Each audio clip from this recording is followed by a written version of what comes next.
स्थित लाल बहादुर उच्च विद्यालय परिसर में पूर्वतन मंत्री स्वर्गत कान्हूचरण लेंगा एक स्मृतिचारण सभा अनुष्ठित हो जाइछि। विद्यालयर प्रधान शिक्षक शिवप्रसाद पाल अध्यक्षतार आयोजित स्मृतिचारण सभारे अतिथि भावे विद्यालयर प्राक्तन शिक्षक सुरेन्द्रनाथ महांती, लक्ष्मीधर मुदुली, मार्कंड पात्र, भुवनेश्वर जोन 3 कांग्रेस ब्लॉक सभापति ब्रह्मानंद साहू, भुवनेश्वर जिला कांग्रेस सह संपादक गोपाल चंद्र साहू, प्राक्तन छात्र क्षेत्रवासी साहू, धीरेन्द्रनाथ साहू, सुभाष चंद्र साहू, खबरदाता ललित कुमार दास, अनुपमा दास, केदारनाथ बेहेरा, मायाधर नाथ, रवीन्द्रनाथ बेहेरा, जागुड़े उच्च प्राथमिक स्कूल प्रथम छात्र केदारनाथ जेना प्रमुख उपस्थित रही जागुड़े उच्च प्राथमिक स्कूल प्रथम छात्र केदारनाथ जेना प्रमुख उपस्थित रही स्वर्गत लेखांक आत्मार सद्गति 2 मिनिट नीरव प्रार्थना करने सहित फटोचित्र में माल्यार्पण करते। स्वर्गत लेंका फुलनकरा अंचल में बहु लोकहित कार्य कर लोकों हृदय जीति पारिछंती बोली अतिथि माने मत व्यक्त करते।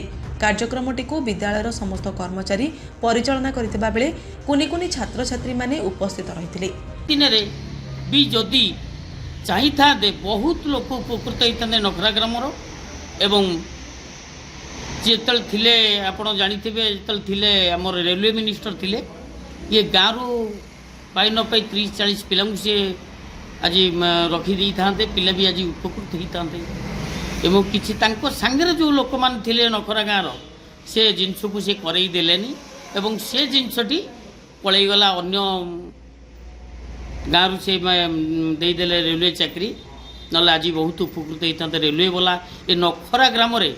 30-35 रेलवे कर्मी बा एम्प्लॉय बाहर था कान्हू बाबू बहुत किसी नखरा कर लाल बहादुर स्कूल को तैयारी करवा लोक सी एवं प्रधान शिक्षक थिले लखेश्वर हाईस्कूल भी प्रधान शिक्षक थिले एवं नखरा रे राम मंदिर भी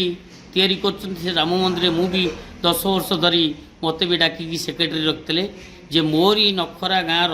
मो मंदिर सेक्रेटरी सभापति एवं संपादक रुहतु बोली कही आमर फगुचरण साहू थिले सभापति एवं तापर नलिन कुमार स्वाई थिले सेक्रेटरी तापर नलिन कुमार स्वाई परे मु 10 वर्ष सेक्रेटरी थिली तापर मझे मझे एमती भी देखा हुंती देह खराब थिला भी आम जाइलु तो से राजनीति कैरियरटा एभली जहाँकि सी गोटे अतुलनीय राजनीतिज्ञ एवं तांकर राजनीति स्वर्गत इंदिरा गांधी सहित थिला राजीव गांधी सहित थिला आज राहुल गांधी सहित भी थिला तेणुक से 14 लड़ुले बहुत थर 14 निर्वाचित हो 5-5 थर ओडिशा रे मंत्री होती एवं ओडिशा बाहर केंद्र भी मंत्री होती बहुत कान्हू बाबू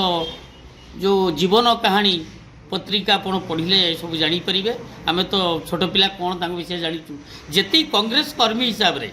सी जड़े कांग्रेस तुंग नेता एवं आम जड़े कांग्रेस कर्मी से हिसाब से सहित टे निहित परिचित जहाँ जाचु जी कहलु ना जीवन कहानी बही लिखाई जे कान्हूचरण होती संग्रामी मनीष कान्हूचरण संग्रामी मनीष गोटे बही से बहीटा पढ़ले आप सब आज्ञा से समय जो समसामयिक जो पाख निकटवर्ती अडाड़िया नखरा आमलपड़ा अंतपुर पहाड़ जोहड़ आमल जोहड़ आदि ग्राम मानक बहुत दक्ष योग्य व्यक्ति थिले किंतु संगठक जड़े अभाव थे तेणु जो संगठक हिसाब से जड़े नेतृत्व नेबा भली व्यक्ति आसी पहुँचले स्वर्गत लेंका से समस्ते सहयोग करते से जितेबाला थिले विद्यालय प्रथम प्रधान शिक्षक एवं परिचालना समितिर सभापति से समय रे स्वर्गत शरचंद्र साहू थिले विद्यालयर संपादक एवं विद्यालय गठन पर जदि कौ मानकर अवदान कह जाए ताले नंबर 1 रे स्वर्गत कान्हूचरण लेंका, नंबर 2 रे स्वर्गत शरचंद्र साहू, स्वर्गत मायाधर साहू, स्वर्गत गुंडुची पृष्टि अडाड़िया, स्वर्गत दिवाकर सामंतराय अंतपुर, स्वर्गत सुदर्शन षडंगी जोहड़ यही अनेक स्वर्गत भवनवर पत्र आमलपड़ा, स्वर्गत चंद्रमणि महांती आमलपड़ा यही अनेक दक्ष व्यक्ति जो माने कान्हूचरण लेंका ପୂର୍ଣ୍ଣ ସହଯୋଗ କରୁଥିଲେ, ପରାମର୍ଶ ଗ୍ରହଣ କରୁଥିଲେ। ଇଏ ଯେଭଳି ଥିଲେ ସଂଗଠକ ସେମାନେ ମଧ୍ୟ ଥିଲେ ସେଇଭଳି ଉଦ୍ଯୋଗୀ। ତେଣୁ ସେମାନଙ୍କ ସମସ୍ତଙ୍କର ସହଯୋଗରେ ଯଦି ଗୋଟିଏ ମୁଦ୍ରାର ଗୋଟିଏ ପାର୍ଶ୍ୱ ହୁଅନ୍ତି କାହ୍ନୁଚରଣ ଲେଙ୍କା, ଅପର ପାର୍ଶ୍ୱଟି ଇଏ ଅଞ୍ଚଳର ଲୋକ। ତେଣୁ ସମସ୍ତଙ୍କର ସହଯୋଗରେ ସମସ୍ତେ ମାନୁଥିଲେ କାହ୍ନୁଚରଣ ଲେଙ୍କା ଯେହେତୁ ଜଣେ ଉଚ୍ଚ ଶିକ୍ଷିତ ଥିଲେ, MA LLB, ଦକ୍ଷ ରାଜନେତା, ଉଚ୍ଚ ଚିନ୍ତାଧାରା ସମ୍ପନ୍ନ। ତେଣୁ ତାଙ୍କ ପରାମର୍ଶକୁ ସମସ୍ତେ ଗ୍ରହଣ କରୁଥିଲେ ଏବଂ ଜଣେ ନେତା ବୋଲି ମାନୁଥିବାରୁ ଯଦି ସମସ୍ତେ ନେତା ହେଇଯାଆନ୍ତେ ତାହେଲେ କିଛି ହେଇପାରିନଥାନ୍ତା। ତାଙ୍କର ପରାମର୍ଶକୁ ଗ୍ରହଣ କରୁଥିଲେ। ତେଣୁ ତାଙ୍କ ଉଦ୍ୟମରେ ଇଏ ବିଦ୍ୟାଳୟକୁ ପୂର୍ବରୁ 24/1/1971ରେ ତତ୍କାଳୀନ ରାଜ୍ୟପାଳ ସରଦାର ଯୋଗେନ୍ଦ୍ର ସିଂ ଏ ବିଦ୍ୟାଳୟକୁ ମୁଖ୍ୟ ଅତିଥି ହିସାବରେ ଆସିଥିଲେ। ଏ ବିଦ୍ୟାଳୟକୁ ଜାନକୀ ପଟ୍ଟନାୟକ ଆସିଛନ୍ତି, ବନମାଳୀ ପଟ୍ଟନାୟକ ଆସିଛନ୍ତି, ଭୈରବ ଚନ୍ଦ୍ର ମହାନ୍ତି ଆସିଛନ୍ତି, ଅନେକ ମନ୍ତ୍ରୀ ଏ ବିଦ୍ୟାଳୟ ଆସିଛନ୍ତି। ଅନେକ ସେ ସମୟର ଯେହେତୁ ଗୋଟେ ପ୍ରାଇଭେଟ୍ ସ୍କୁଲ ଥିଲା, ପରିଚାଳନା ସମିତି ଥିଲା, ଅନେକ MLA ମଧ୍ୟ ରାଘବ ସେଠୀ,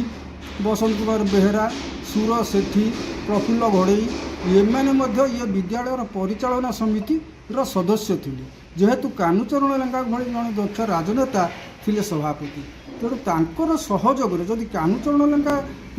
ନଥାନ୍ତେ ଏତେ ବଡ଼ ଅନୁଷ୍ଠାନ ଏଠି ହେଇପାରିନଥାନ୍ତା। ତେଣୁ ତାଙ୍କର ଅବଦାନ ବହୁତ କିଛି ବେଶୀ। Bureau report, live life Odia.